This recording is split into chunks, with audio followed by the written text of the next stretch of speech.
Sony, why?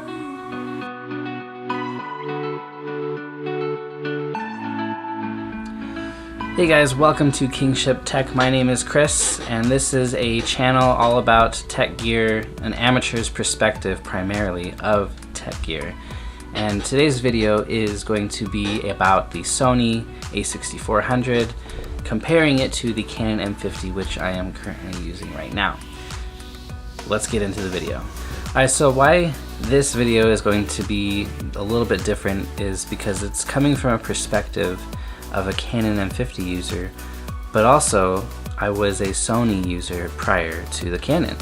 And so that's why this is a little bit different video. Now, we don't need another 6400 review, right? Because there's been lots of really big name YouTubers that have reviewed that camera. But this is really my perspective and what I think about it, comparing it to the Canon M50 and what it offers as well. And maybe that might be helpful for anybody that is looking to A, get their first camera, or B, start a video or YouTube channel as well, and what those features might benefit you. A little bit of background I need to talk about is, like I said, I came from the Sony world, and that was the only thing I really knew. And so I had the Sony A6000, and that camera suited me really well, actually. It took great pictures, it did great video, like in 1080p. The quality was great. There was no complaints about the quality. Even today, I don't do 4K video because I don't have the need for it yet, and most people say that as well. File sizes are just too big. I edit all my stuff on my iPad, and therefore I just need simple 1080p stuff. So the reason why I got rid of the A6000 was primarily two reasons. And the first reason being that it did not have a microphone input jack on the camera. And so therefore I was just subject to Sony branded microphones, and it worked, and so that wasn't really the biggest issue. The second thing, which is primarily the reason why, is because it did not have a flip screen. When you're doing video of yourself and you're kind of like by yourself, then it's important to be able to see yourself. If you're doing a lot of video of other people, commercial work, things like that, it really didn't matter. That was a great camera. It was a great starter camera for me, and I enjoyed it. But primarily, that was the reason. I needed to be able to view myself. And yeah, I could have spent money on, on a screen to be able to see myself mounted on top of the camera and blah, blah, blah. It would have been a lot more money, a lot bulkier. The type of videos that I do is a lot of run and gun. I'm chasing my kids around, just doing quick videos of myself. I don't want to bother with all this extra stuff. I waited for a little while for Sony to come out with something. Sony, I waited for you, and you just did not do anything in the time frame. I thought Sony was going to come out with something I wasn't interested in. There was rumor about this new A7 III, A7S3, whatever it is, and like a chunkier APS-C A9, like something that looked like that. And I was just like, there's no reason I need that for what I do, So I just wanted like the A5100 equivalent, but with a microphone jack and a flip screen and a viewfinder, an EVF. So I waited for you, trust me, I waited for you, Sony. So I made the switch to the Canon M50. And I have a lot of thoughts about it. It's a good camera. It's a great starter camera for anybody. And you can get some pretty professional looking footage. I mean, there's lots of reviews on that on YouTube, so it's a great camera. I'm not gonna say that. Now, where does the Sony excel over the Canon, right? Buttons. I made a list, all right? Sony has the buttons over this Canon M50. They have pro features because of those buttons. They have an extra dial to scroll through to adjust your aperture, your exposure settings. It has more customizable buttons, but you can make and like literally custom buttons, like C1, C2 buttons, and oh man, it's like, I think it's better in that area. I like buttons. It makes it easier to switch and adjust your settings on the fly when you want to do it really fast. The memory recall, there is no memory recall on this camera, but the ones on Sony, they come with memory recall. Even the 6300 and 6500 have memory, like a S or a C1 and C2 or S1, S1, something like that. It's just a memory feature. where you can adjust or set your settings, and as soon as you go there, it goes right to them. I absolutely use the heck out of that feature on my A6000 because I would go to memory recall. First one I always set to 24 frames per second, 23 frames per second, my shutter speed to 50, and I already had my picture profile, what I wanted.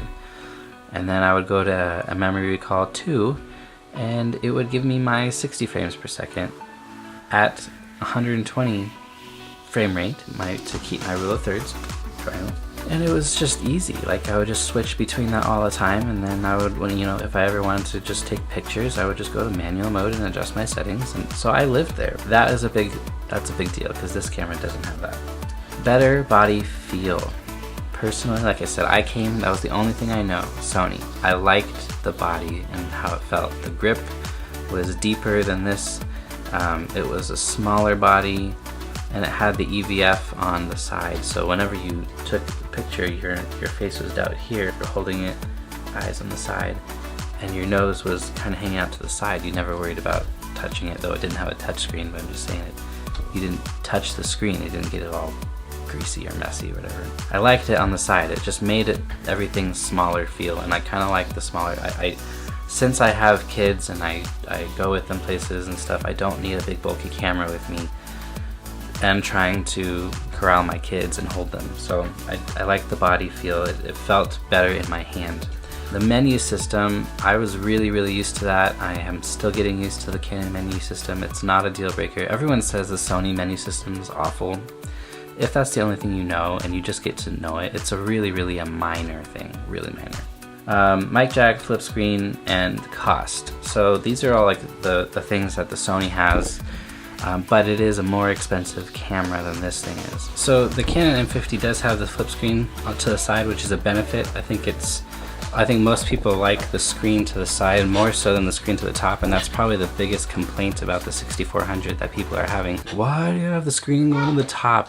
Honestly, this is a minor, it's not even an issue. I actually would almost prefer the screen going to the top than to the side. I think they're right. I think it's more natural. Now, what about the microphone deal? Again, not a big issue for me. I personally like to have my cameras inside of a cage because I want it to protect it from anything. I mean, as a photographer or user, you're always using your camera, right? And so the added protection is a bonus. Plus, you get a better grip on it. And that's one of the reasons I have one on the Canon M50, is to also fix the terrible grip that it has. I don't like it very much because I was always pushing buttons on accident. And so if you put a cage on the A6400, you can mount the microphone on the side and you're done. Case closed. You don't even have to ever talk about it again. I guess the real question here is, am I going to switch to the Sony A6400? I think if I was still using the A6000, it would be a no-brainer. Yes, I would be switching to the A6400. I think it's a great camera. Actually, I would still probably like to have it as a backup camera, or just strictly video camera, and then I could upgrade this to photo-centered, but I'm not at that stage in my life or in my hobby as a YouTube creator, so it's just it's not going to happen. Since being over to the Canon side of the world, I think I've discovered something that is primarily the reason why I am not going to switch, because honestly I prefer the features, the buttons, the settings. I mean, the A6400 is all around a better camera than the Canon M50. The 4K, 120 frames per second, slow motion capture with audio still, you don't lose the audio.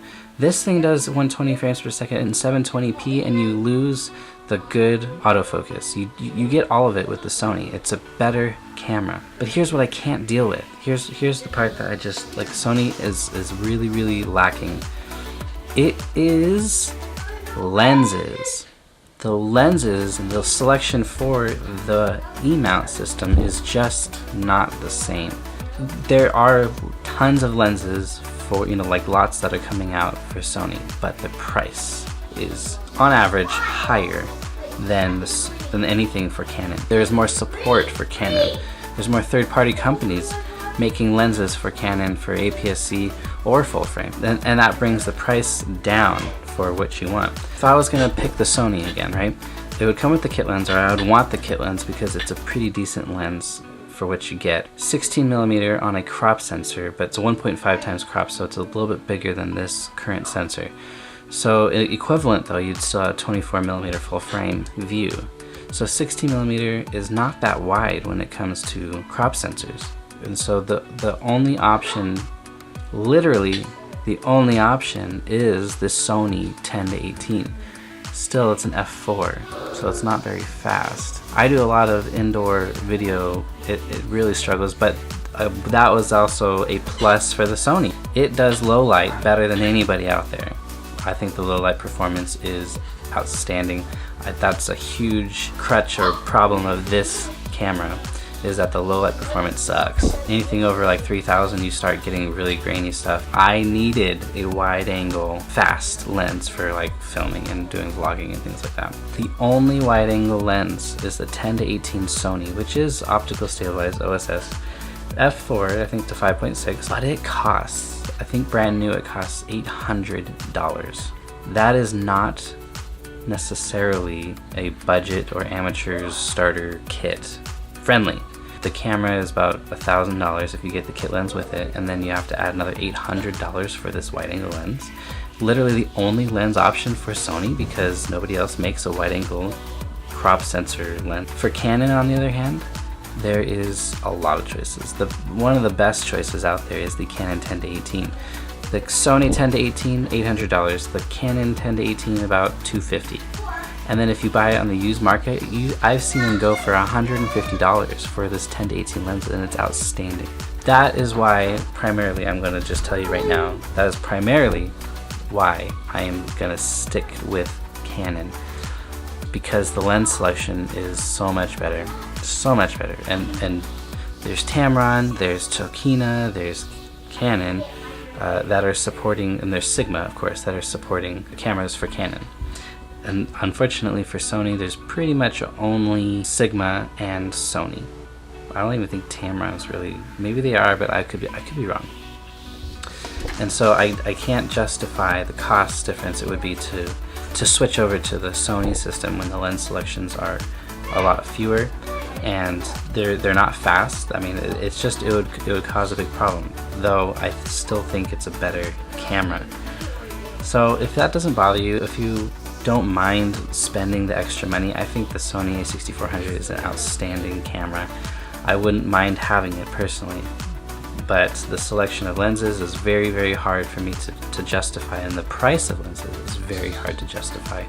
When this camera, with the kit lens, I bought it for about $500. The speed booster is an amazing thing to have with this thing. That's a huge feature. It full frame view, so my lens selection just doubled, right? I have APS-C as well as full frame. That is primarily what I'm going to do. Like the low light, yeah, that's why I have fast glass, is because the low light isn't good on this camera. So that's what I'm going to stick with. I have a Tamron 24-70 f2.8, and I have this Tamron 17-35 f2.8 to f4 lens for my, and that's basically my combo kit. I'll probably do a video on the only two lenses that I use for creative making. I think Canon's gonna have to step up their game, and they will. They've already come out with another budget-friendly full frame mirrorless camera, which is, it's not large, it's not real good, but it's something they're creating. And so I'm waiting for them to update the Canon M50 or the M5 to a more professional APS-C camera, and then we'll be set, because I want more buttons and I want the ISO to be better. The features I'm learning to get used to, and I really want 120 frames per second. All right, guys, in 1080p with the dual pixel autofocus, that's what I want. I hope you guys got something out of that video. This is just my perspective of the comparison between these two and why I'm actually going to stick with the Canon system. If you like this video, give it a like, subscribe to this channel for more just easygoing amateur videos, and I'll see you guys later.